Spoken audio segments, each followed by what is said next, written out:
Alberta potentially pulling out of the Canada Pension Plan is stirring up a lot of controversy, a lot of talk.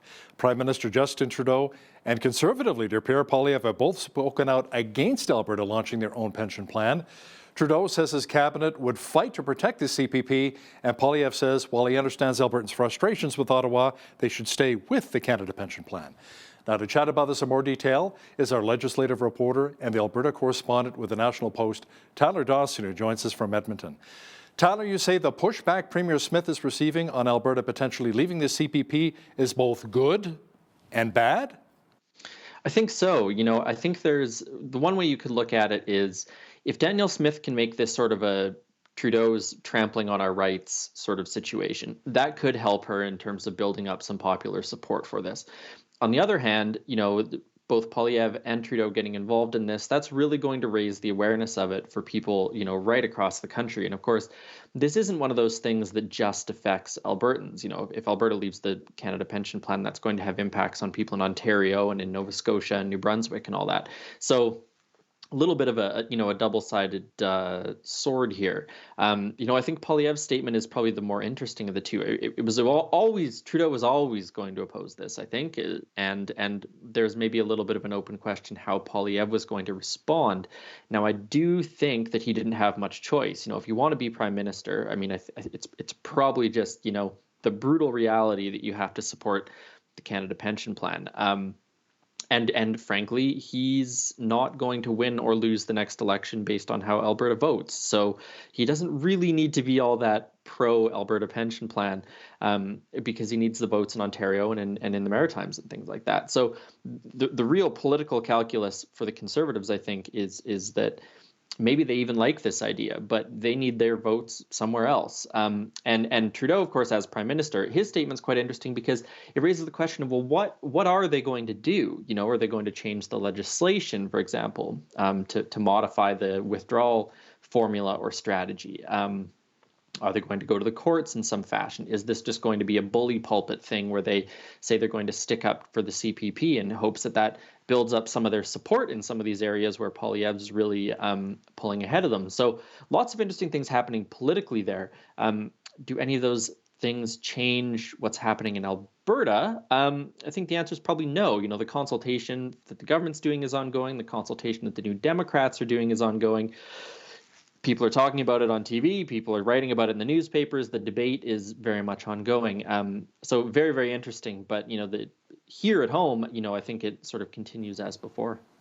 And it's funny, when we chatted with Premier Danielle Smith last week about the very issue, Alberta pulling out of the CPP, she says, like you said, a lot more consultations, study needs to be done, and then a referendum as well. So a lot has to happen before Alberta potentially pulls out of the CPP.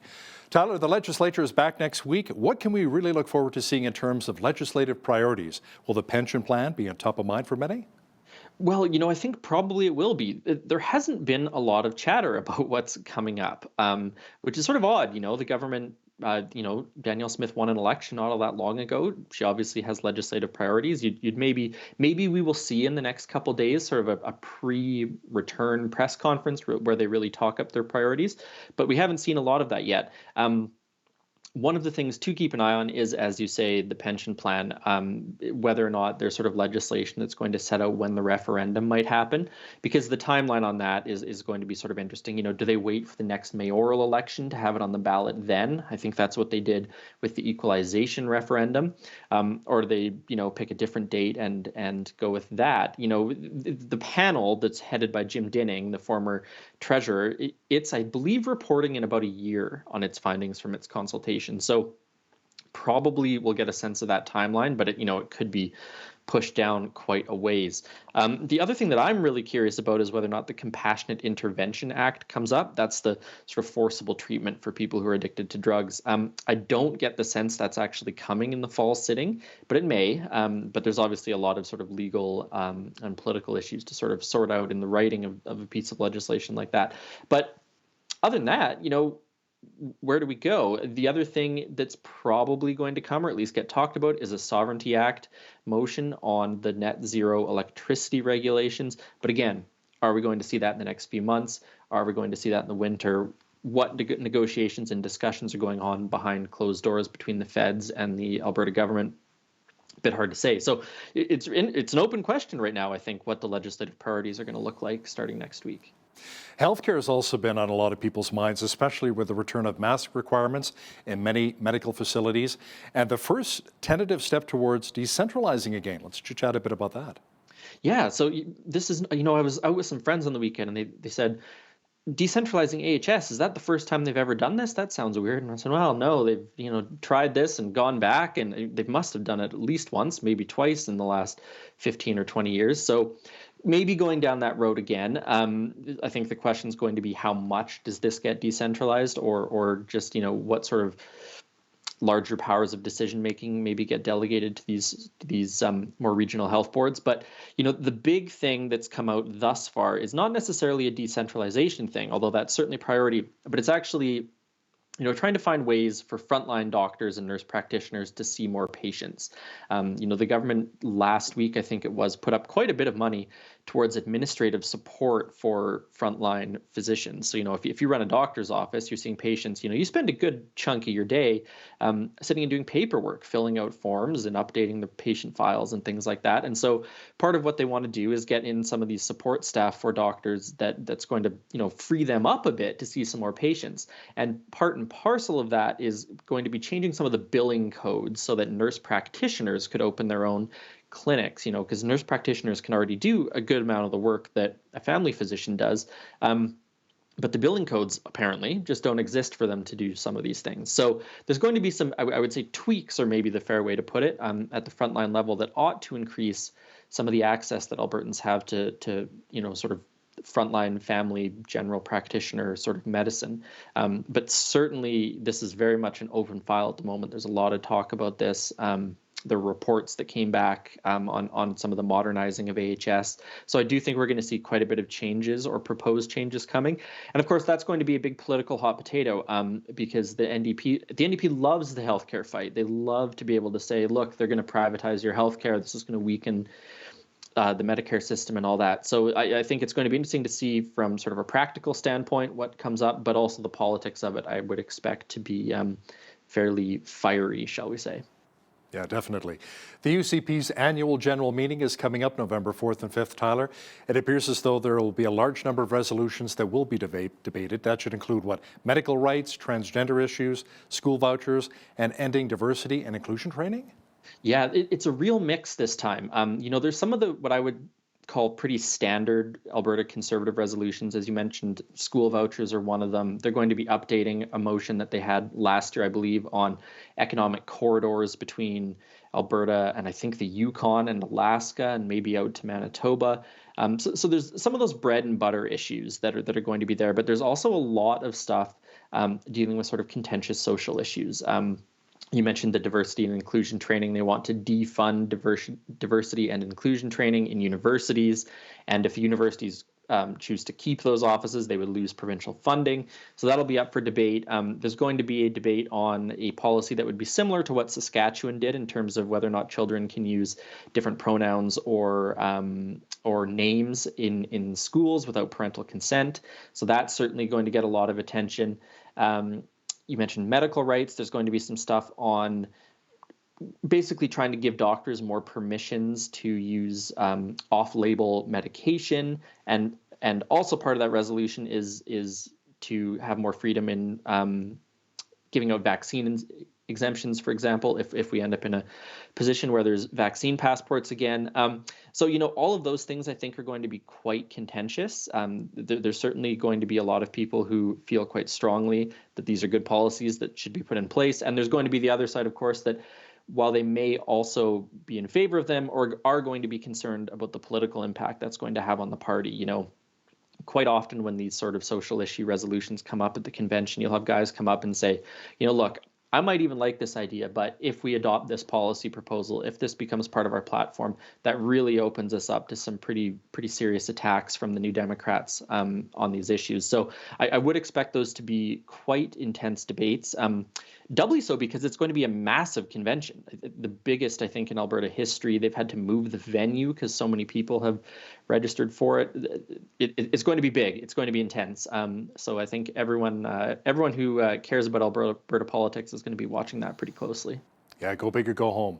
Tyler, another thing to watch at the AGM will be what transpires with the board elections. Can you explain? Yeah, so the UCP has a board of directors and they make a lot of decisions about, sort of funding and, even like some of the bread and butter stuff, like how much does it cost to go to the annual general meeting? They make those decisions. And so this board has a fair bit of power. And for a long time, it was sort of, well, since the party's inception was really the people on the board were sort of Jason Kenney loyalists, old school, long time sort of PC Wild Rose type folks. And in last year's convention, there was this sort of upstart slate of candidates who a number of them, about half of them, if I recall correctly, ended up winning spots on the board.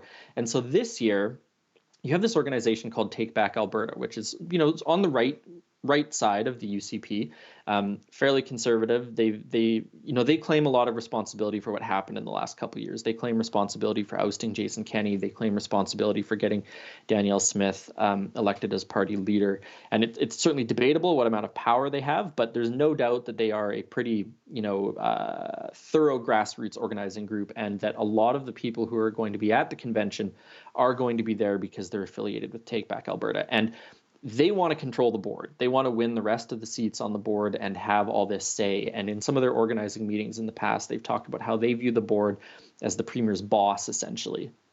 And so it's not totally clear to me how much Danielle Smith is resisting this, how many sort of loyalists to her or older sort of party people are going to be running against whatever candidates TBA puts up. But depending what happens in those elections, and they get very little attention normally from reporters because they're usually quite boring.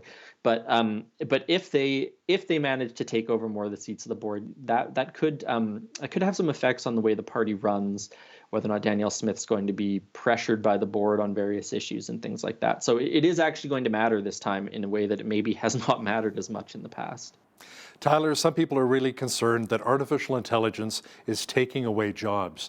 Our fellow journalists have spoken out against this. Lawyers and writers have also shared their concerns. It appears as though the Alberta government, however, is using AI to help predict when wildfires break out. That's right. So they seem to have sort of a contract to develop the engineering, the computer engineering behind developing AI that would look at sort of wildfire data, weather data, temperature data, and sort of predict where wildfires might break out in sort of a short-term fashion. So it wouldn't be like Lac La Biche in 2027 is going to have a big fire. It would be, here's the weather conditions in these parts of the province, here's the storm patterns, whatever. We should maybe be prepared for a potential fire outbreak in this area. So it mainly seems like sort of a short-term planning in advance kind of analysis of where fires might break out. So it's really interesting. And of course, this was a fairly unprecedented fire season across the country. And so you have to imagine that governments of all sorts are trying to look at some of these innovative or newfangled ways of tackling these problems. Yeah, absolutely. If the Alberta government can pass along some of that information to other provincial jurisdictions, that'd be wonderful. Tyler, when the NDP was in power, contracts were signed with renewable energy companies, and those deals made the province around $300 million. Now, Rachel Notley and company is now calling on the government to ensure that those windfall revenues are going back into the renewables industry, as well to help many low-income Albertans pay their high power bills right now. Yeah, so it's, again, kind of interesting. When these contracts were signed, basically the companies got their profits from it, and over a certain level, the federal or the provincial government, I should say, got revenues from it. And because power prices have changed so much, but where the contracts were signed sort of set that level. And so anyways, the point is the government made a bunch of money off of it. And it seems like that revenue has just sort of gone into the general revenue pool, which is, that's the case for all kinds of taxes and revenues that are made in the province.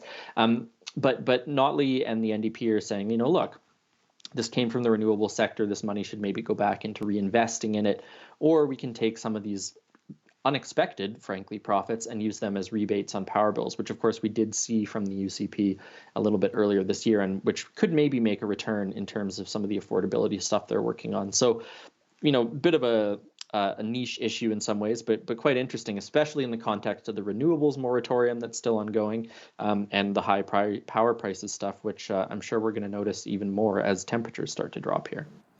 He's our legislative reporter and the Alberta correspondent for the National Post. Tyler Dawson, thanks so much for joining us today from Edmonton. Thanks for having me, Hal.